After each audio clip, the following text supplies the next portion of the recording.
오늘 하나님 말씀 함께 보도록 하겠습니다. 하나님의 말씀은 시편 128편 1절에서부터 6절 말씀입니다. 시편 128편 1절에서부터 6절까지 우리 한 절씩 교독하도록 하겠습니다. 여호와를 경외하며 그의 길을 걷는 자마다 복이 있도다. 내가 내 손이 수고한 대로 먹을 것이라. 내가 복되고 형통하리로다. 내 집 안방에 있는 내 아내는 결실한 포도나무 같으며 내 식탁에 둘러앉은 자식들은 어린 감람나무 같으리로다. 여호와를 경외하는 자는 이같이 복을 얻으리로다. 여호와께서 시온에서 내게 복을 주실지어다. 너는 평생에 예루살렘의 번영을 보며 자식의 자식을 볼지어다. 이스라엘에게 평강이 있을지로다. 아멘. 가정은 하나님께서 직접 만드신 최초의 기관입니다. 하나님께서 6일 동안 천지 만물을 창조하시면서 그 만드신 하루하루를 기뻐하셨습니다. 하나님께서 기뻐하셨다는 의미가 여러분 무엇일까요? 여러분들이 무슨 물건을 만들 때에 그 물건을 만들고 야 정말 기쁘다, 정말 좋다 라고 느낄 때는 어느 때입니까?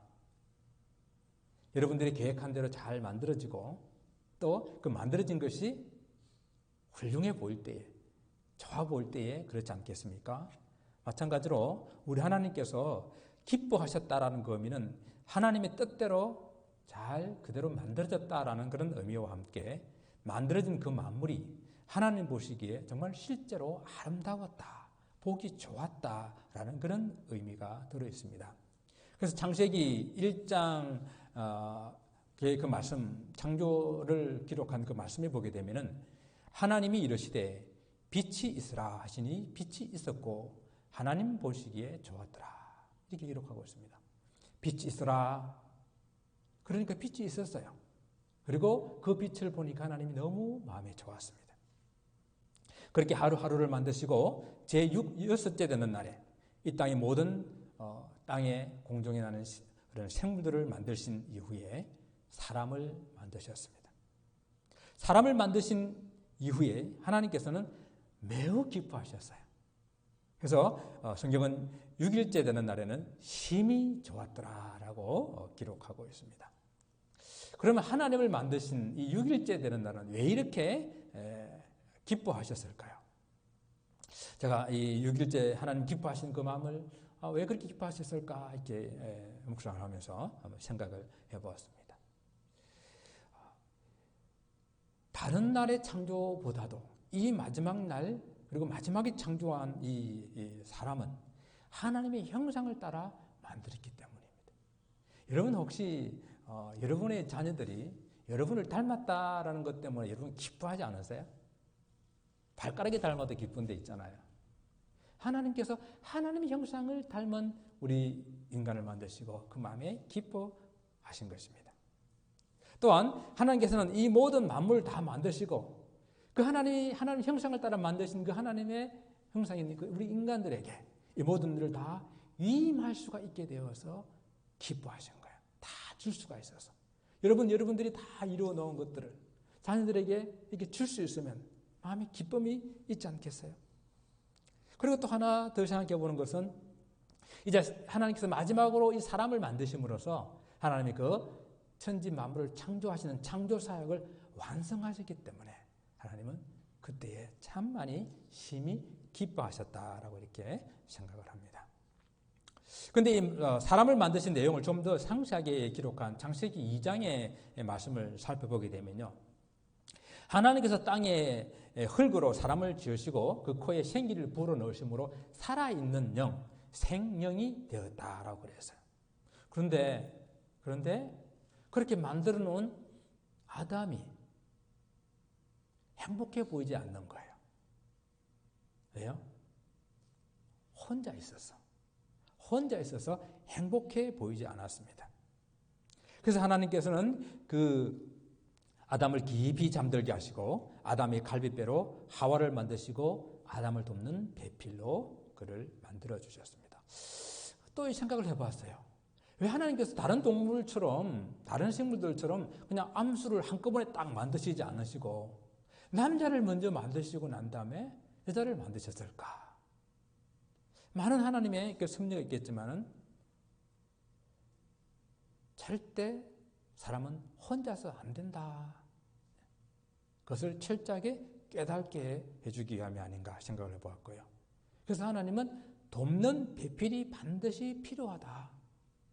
함께 도와서 이 일을 해나가야 된다라는 것을 깨닫게 해주기 위함이 아닌가 생각합니다. 그렇게 함께 돕는 그 자들을 하나님 만드신 많은 그런 다른 창조물들 중에서 뽑는 것이 아니라 하나님이 아담의 갈비뼈로 만드신 하와를 통해서만 그 남녀의 부부로 맺는 그 배필로 허락하셨다라는 것 역시 창조 섭리의 놀라운 하나님의 섭리예요. 그러고 난 다음에 하나님께서는 그들에게 지상 명령을 주시게 됩니다. 그래서 하나님께서 마지막 날 이 아담과 하와를 만드시고 기뻐하신 그 이유 중에 가장 기뻐한 그 이유는 이 최초로 만드신 가정 때문이 아닐까 생각을 해봤어요. 무엇보다도 하나님도 기쁘시고 이제 아담도 기뻐할 수 있는 그 가정을 만들어 주셨기 때문에 6일째 되는 그 창조 사역에 하나님께서 심히 좋았더라. 심히 좋았더라라고 말씀하신 것이다 생각합니다. 하나님께서 만드신 천지 창조를 인간들에게, 우리 사람들에게 위임하시면서 명령하셨습니다. 하나님이 그들에게 복 주시며 하나님이 그들에게 이르시되 생육하고 번성하고 땅에 충만하라, 땅을 정복하라, 바다의 고기와 하늘의 새와 땅에 움직이는 모든 생물을 다스리라. 문화 명령이라 그러죠. 창세기 1장 28절에 이렇게 우리에게 모든 것을 다 위임하시면서 이 하나님의 창조 세계를 잘 관리하고 다스려서 이 창조하신 이 모든 것들을 통해서 하나님의 영광이 드러나고 하나님 뜻이 땅끝까지 충만하게 이르게 하기를 하나님께서는 원하셨던 것입니다. 그런데 오늘 우리 인류는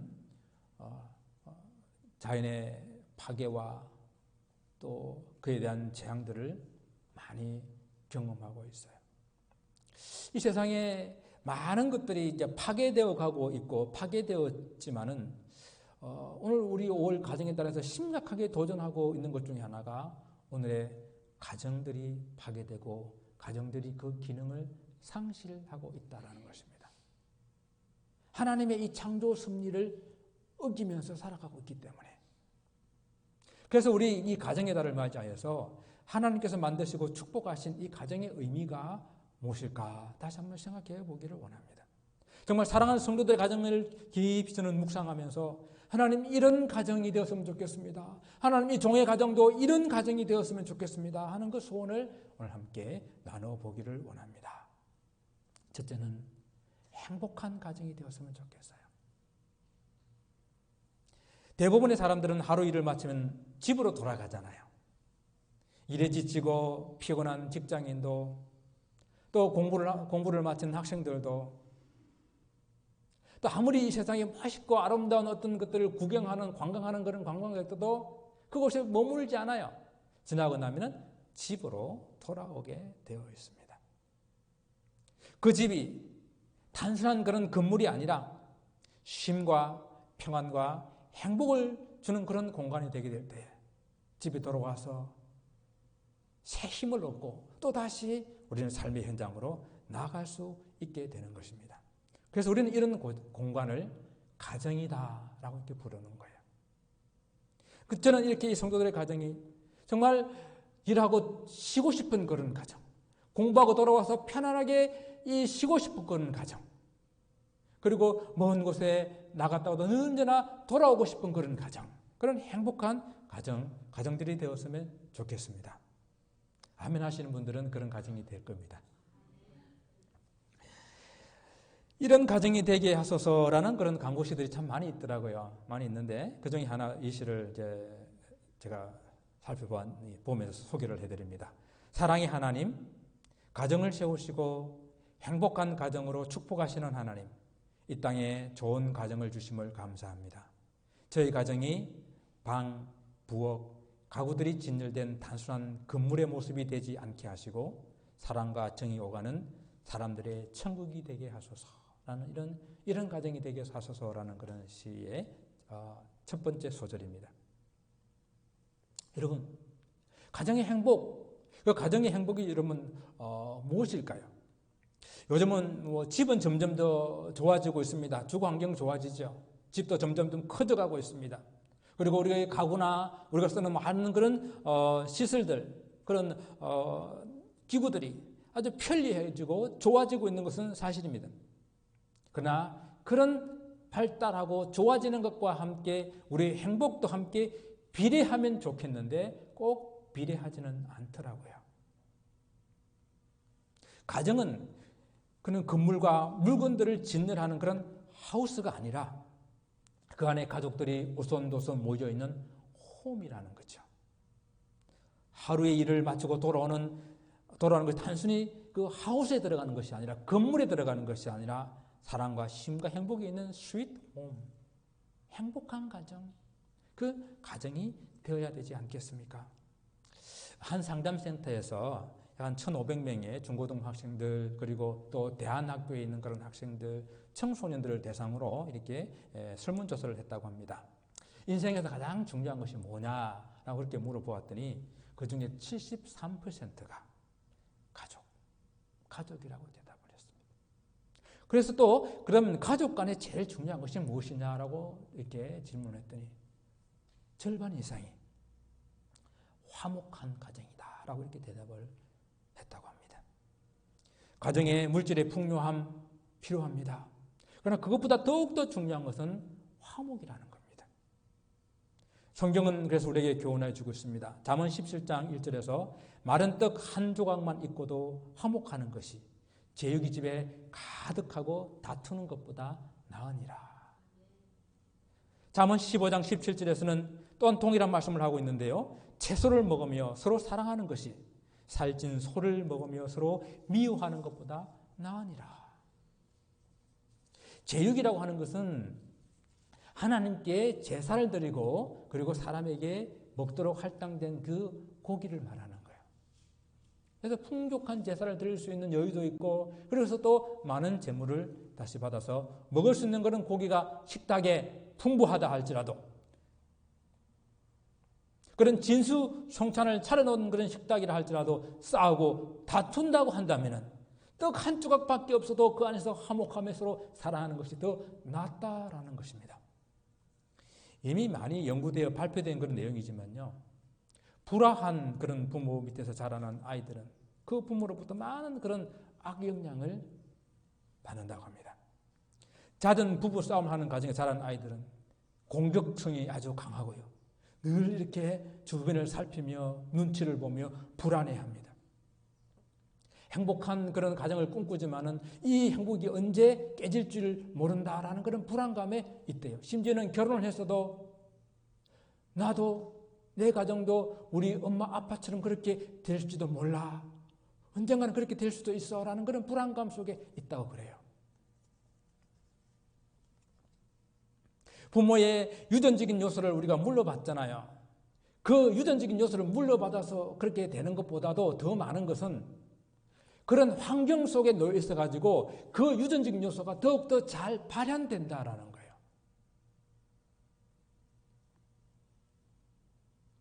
불화한 가정에 자란 아이들이 스트레스가 많은 것은 당연하고요. 심지어는 그 외모까지 달라져서 항상 그 속에 있는 불안과 그 스트레스가 밖으로 드러나가지고 그 얼굴이 굳어지고 어두워진다는 것 아니겠습니까? 그래서 행복한 가정, 그 가정을 위해서는 그 가정 안에 가족 간의 화목이 너무도 중요합니다. 성도 가정의 화목은 어떻게 그러면 이루어질 수 있을까요?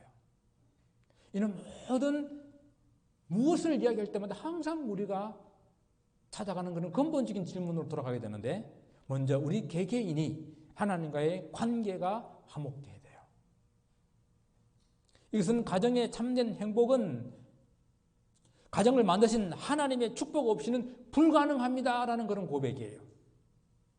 그래서 시편 127편 1절에서 여호와께서 집을 세우지 아니하시면 세우는 자의 수고가 헛되며 여호와께서 성을 지키지 아니하시면 바수꾼의 깨어있음이 경성함이 허사로다 헛되도다라고 말하고 있지 않습니까?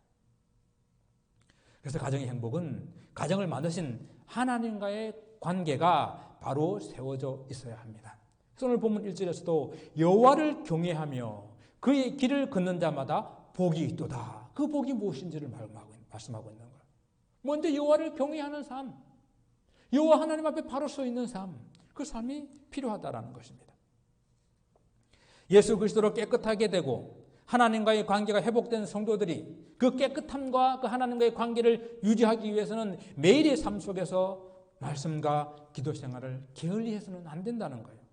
이것은 우리 모든 성도들의 신앙 원리에 동일하게 적용되는 그러한 원리입니다. 그런 것 같아요. 우리 성도들에게 있어서 우리 신앙생활 하면서 내가 기도 생활 이만하면 됐다. 내가 말씀 이 정도면 됐다 하는 것이 없는 것 같아요. 항상 말씀을 보아도 기도해도 여러분 기도하신 분들 기도하면 할수록 더 많아지지 않아요? 기도할 내용들이? 기도하면 할수록 이것도 기도해야 되는데 저것도 기도해야 되는데 내가 그동안 이 기도를 안 했을 거나 깨달아지는 것들 많지 않습니까?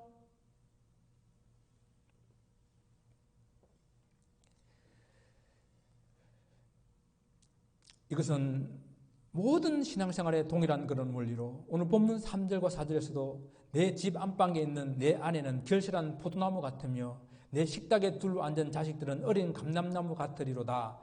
여호와를 경외하는 자는 이같이 복을 받으리라.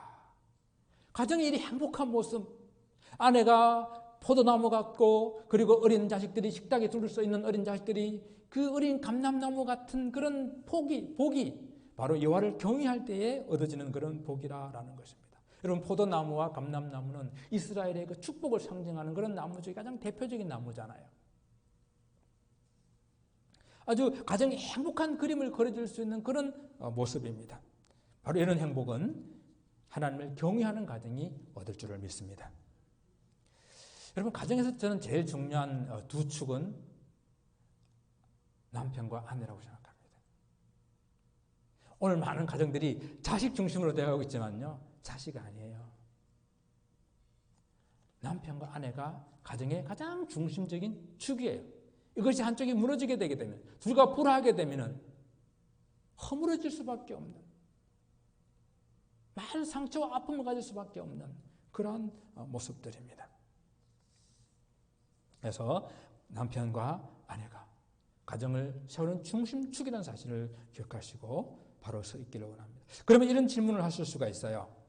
남편과 아내가 각각 하나님과의 관계가 바로 되기만 하면은 그럼 행복한 가정이 됩니까? 이 질문에 여러분 대답은 무엇입니까? 예라고 할 수도 있고요. 아니요라고 할 수도 있어요. 무슨 그런 답이 다 있냐라고 이렇게 말할 수도 있겠는데요.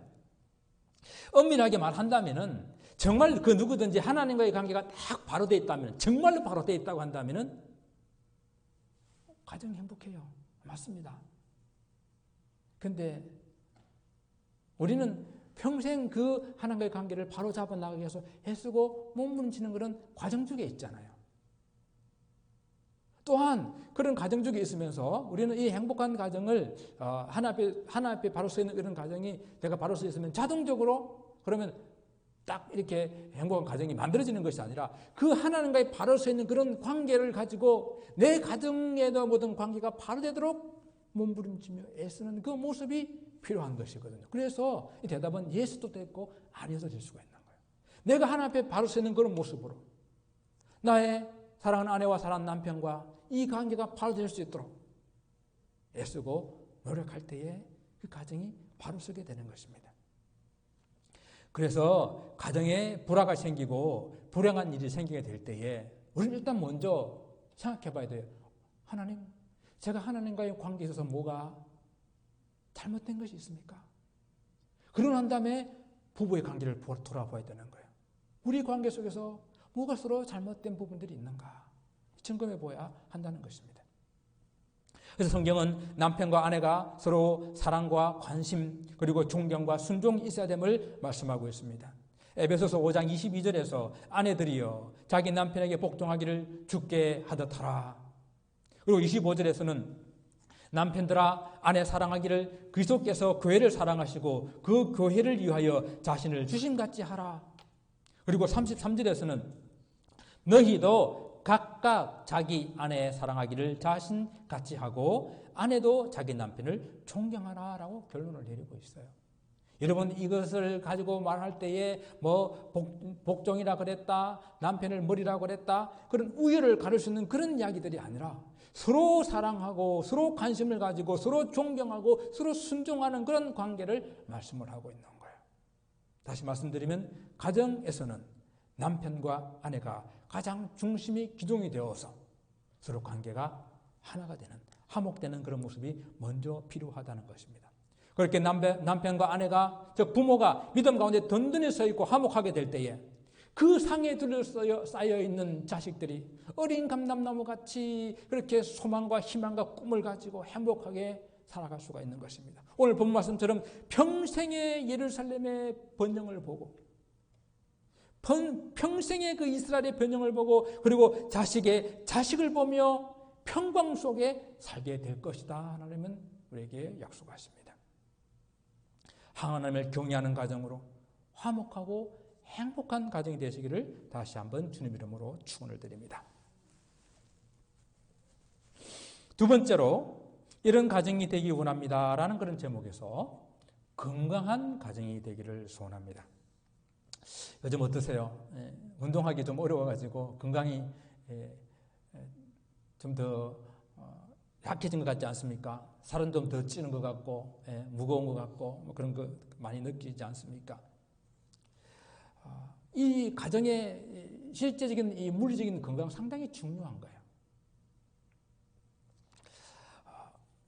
여러분 가정에 어떤 뭐 사고를 당한다든지 갑자기 질병이 생긴다든지 어떤 병이 발견된다든지 이렇게 했을 때에 그 가정이 어려움을 여러분 한두 번씩 겪어보셨잖아요.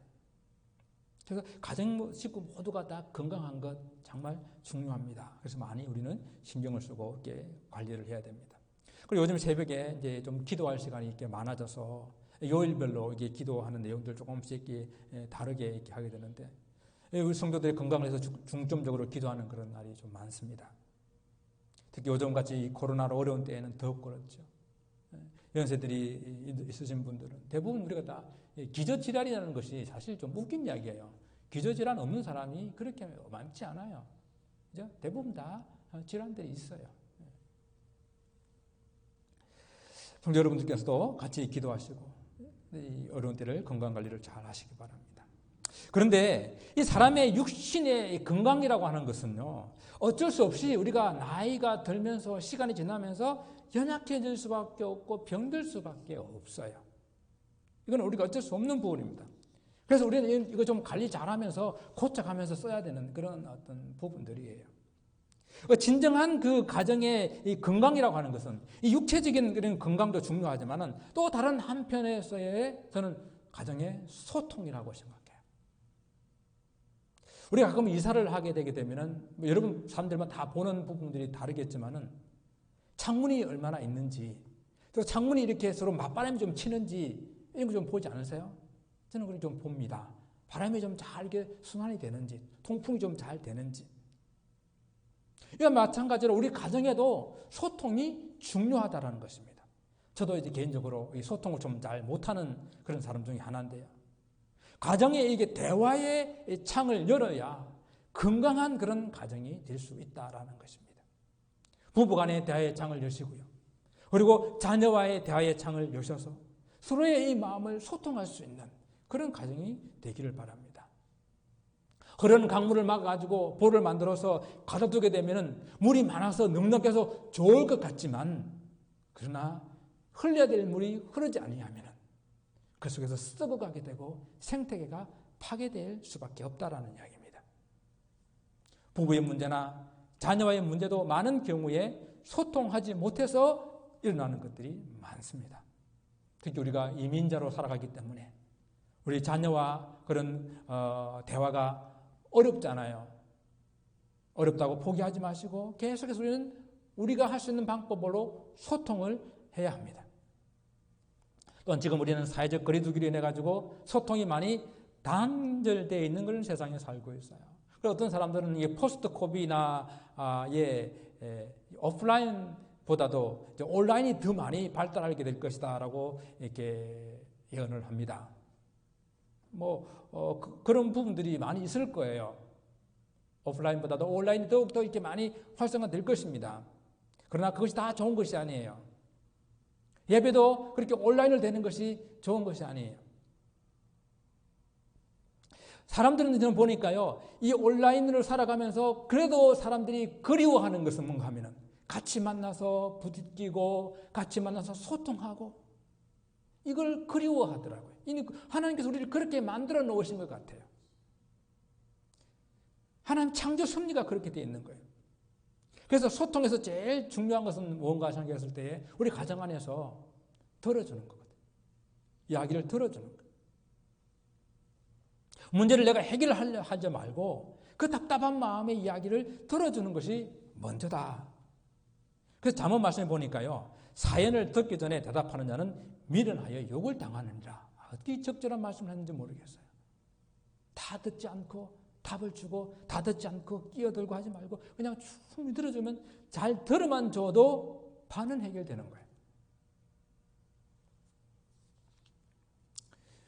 그렇습니다. 가정들마다 소통이 있기를 바랍니다. 그런데 이 가정의 소통을 가정이 건강한 가정을 생각했을 때에 제가 정말로 진짜 중요한 그런 가정의 건강이라고 하는 것은 영적으로 건강한 가정이 아닐까 생각해 보았어요. 믿음의 가장을 중심으로 정말 하나님 앞에 바로 서 있는 그 가정, 주님을 정말 이 집의 주인으로 이렇게 모시고 주님을 잘 섬기는 그런 가정, 그 가정이 건강한 가정이에요. 우리가 사람들마다 이게 신앙생활이 좀 다르기 때문에 영적으로 약한 성도들 보면은 조그마한 그런 시험거리가 찾아와도 넘어지고 회복하기 어렵잖아요. 우리가 신앙생활을 하면서도 모든 성도들이 동일하게 시험을 당하고 어려움을 당하지만 그중에서도 믿음이 좋은 그런 영성이 있는 그런 성도들은 금방 넘어져도 다시 일어나요. 회복한다는 이야기죠. 우리 가정도 마찬가지인 것 같아요. 이 세상의 어려운 일들이 어찌 우리 믿음의 성도들의 가정을 피해가겠습니까? 물론 하나님께서 피하게 하실 때도 있겠지요. 그러나 많은 부분들은 함께 당하는 일들이 많이 있습니다.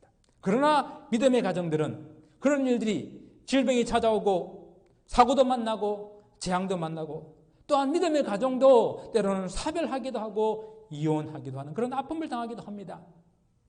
그러나 믿음의 가정은 그런 어려움을 인해서 넘어져서 포기하거나 쓰러지지 않냐고 다시 회복하여 일어난다는 것입니다. 그래서 이찬수 목사님의 책을 이렇게 보니까 이것을 회복 탄력성이다라고 이렇게 표현했어요. 참 표현을 잘하신 것 같아요. 회복 탄력성. 용수철이 있잖아요. 용수철을 잡아당겨서 그 탄력성이 좋은 것은 놓으면 다시 짱 하고 돌아가잖아요. 공안에 바람이 있으면 땅에 이 바운드를 하게 되면 탕탕탕탕 놓으면 바로 튀어오르잖아요. 그런 탄력이 있는 그런 모습들을 우리가 가정에서도 한번 생각을 해볼 수가 있는 것이죠. 이런 회복 탄력성이 좋은 그런 가정이 건강한 가정이다. 영적으로 건강하다고 하는 것은 믿음의 회복 탄력성이 좋은 가정이 좋은 것이 아닌가 이렇게 생각을 해본 것입니다. 지난주에도 이렇게 소개를 해드린 것처럼 뇌의 90%를 잘라내고 10%의 뇌밖에 없는 그 아이를 그 속에는 하나님의 은사가 무엇인지를 찾아내서 개발하고 노력하는 그 모세라는 청년과 그의 어머니처럼 신체적인 장애와 환경의 어려움에 넘어지지 않고 믿음의 탄력성을 가지고 다시 일어나 회복하는 것, 이것이 영적으로 건강하는 것이라는 것이죠. 여러분, 앞을 보지 못하는 맹인한 아빠가 있었는데 그 아빠가 어느 날 자기 어린 아들이 기도하는 소리를 들었어요. 이 아이가 하나님, 우리 아빠 눈을 뜨게 해주세요. 아빠가 눈을 떠서 다른 아이들의 아빠처럼 자전거 타는 법도 가르쳐주고 야구도 같이 할 수 있게 해달라고 이렇게 기도하고 있는 거예요. 아빠 마음이 무너져 내리겠죠. 아빠가 맹인이기 때문에 아빠가 맹인이어서 할 수 없는 것만 보고 이 아이가 기도하고 있는 그런 모습입니다. 그래, 그 후에 아빠가 그 아이에게 말합니다. 애야, 그래도 아빠는 내가 잠들기 전에 옆에서 내게 책을 읽어줄 수 있지 않느냐.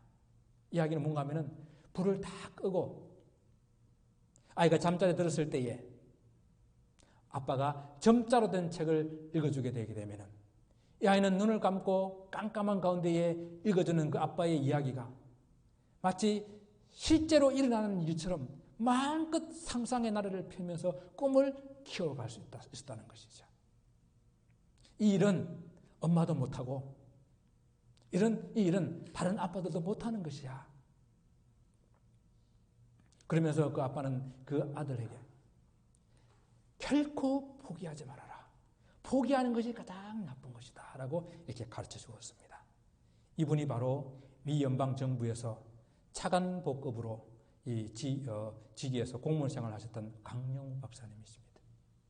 한국 최초로 장애자로 해외 유학을 가서 박사 학위를 받으시고 이 조지 부시 대통령 때에 국가장애위원회 분과위원장 차관복급이에요. 그 일을 하셨던 분입니다. 그래서 나중에 이 아들이요 하버드 대학에 들어가면서 에세이를 썼는데 그 에세이 제목이 앞을 못 보는 아빠가 앞을 보는 아들의 삶을 어떻게 인도했는가, 그것이 제목이었어요. 그 아이는 나중에 지금은 어른이 됐겠죠. 안과 의사로 미국의 최고의 수석 닥터가 되는 그러한 영예를 안았고요. 그리고 그 둘째 아들은 오바마 정부 시절에 선임 법률 고문으로 이렇게 일을 하게 되었습니다.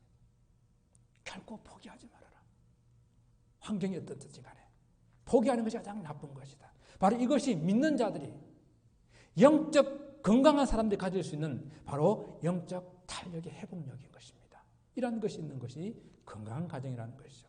저는 우리 가정이 영적으로 건강하다고 하는 바로 이 영적 회복 탄력을 가질 수 있기를 바랍니다. 하나님을 주인으로 섬기고 믿음으로 살면서 때로는 어려움이 찾아오잖아요.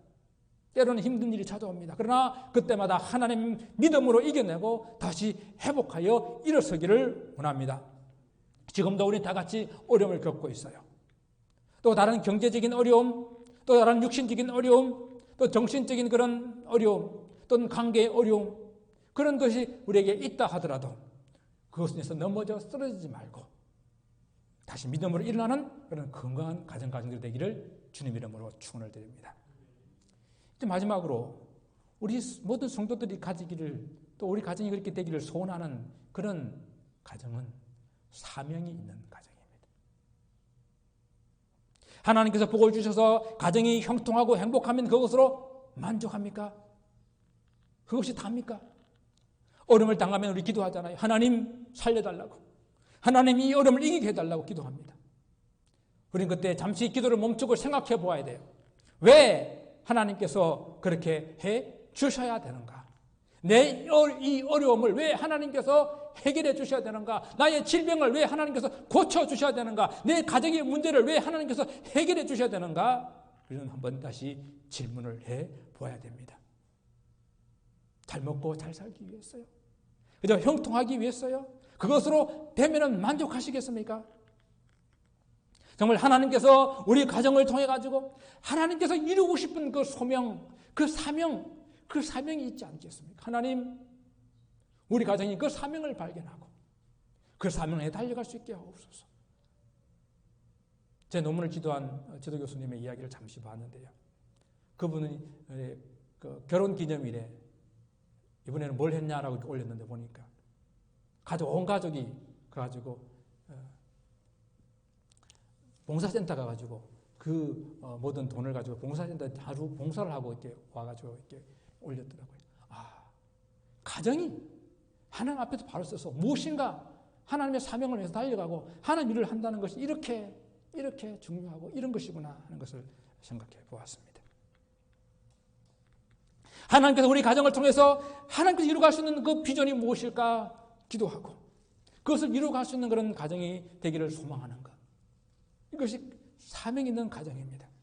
초대교회 성도들이 자기 집을 열어서 가정교회를 삼았듯이 하나님, 우리 가정 비록 부족하고 연약하고 초라하지만 하나님, 내 가정을 열어서 하나님의 교회가, 하나님의 가정교회가 초대교회 그 모습을 회복하는 그 교회가 될 수만 있다면 드릴 수 있는 그런 가정들, 하나님, 우리 가정이 하나님 교회의 한 사역의 한 부분을 담당할 수 있는 그런 가정이 되게 하옵소서. 그런 기도가 있는 가정, 하나님 나라를 그 함께 품고 섬기며 비전을 가질 수 있는 그런 가정이 되게 하소서. 그것이 우리의 기도가 되기를 바랍니다. 그래서 다시 하나님께서 최초로 이 가정을 만드시고 문화명령을 주셨듯이 우리 가정을 통해서 이 세상 가운데 하나님 나라를 세워나가는 그런 하나님 뜻을 이루어나가는 그런 가정이 되기를 바랍니다. 누가 지으신지는 모르겠지만 무명으로 올라와 있지만 이런 가정이 되소서라고 하는 그 부분을 제가 다시 읽어드리고 설교를 마치겠습니다. 사랑의 하나님, 가정을 세우시고 행복한 가정으로 축복하시는 하나님, 이 땅에 좋은 가정을 주심을 감사합니다. 저희 가정이 방, 부엌, 가구들만이 진열된 단순한 건물의 모습 되지 않게 하시고 사랑과 정이 오가는 사람들의 천국이 되게 하소서. 제각기 들어와 자고 가는 요관이 되지 않게 하시고 정성 주고 시간 주고 미소를 주는 대화의 광장이 되게 하소서.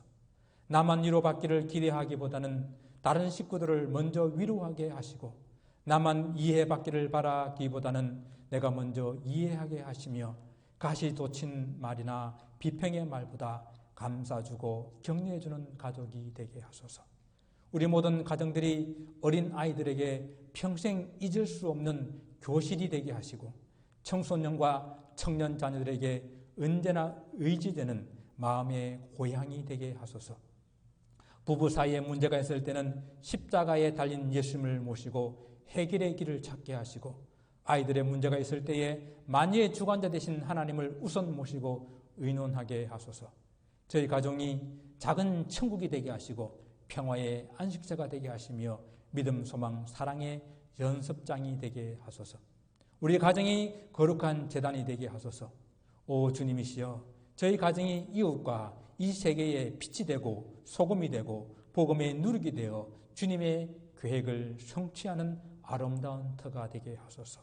자손 대대 영원토록 예수님의 향기를 떨치는 그리스도의 가정이 되게 하소서. 예수님 이름으로 기도드립니다. 같이 기도하시겠습니다.